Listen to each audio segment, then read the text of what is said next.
Hi, my name is Andrew, and here you will find step-by-step video courses that cover various aspects of working with Microsoft Excel. The first course outlines the basic principles that will help you adapt Excel to your tasks. After all, it is not necessary to learn all of Excel's functions and features to use it effectively in your work. I believe that the Pareto principle applies to Excel. It can be rephrased as follows: by mastering only 20% of Excel's capabilities, you will be able to accomplish 80% of your tasks. I would even slightly adjust the proportion, perhaps to 10/90ths or even lower.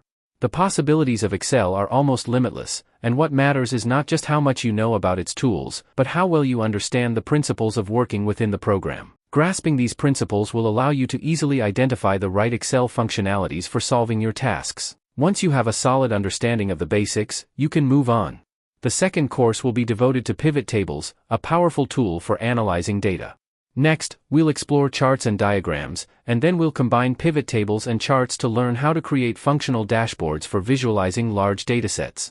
Finally, we will learn how to create our own functions and macros in Visual Basic for applications. This will allow you to maximize Excel's power to solve your tasks. It's a long journey ahead, so let's get started.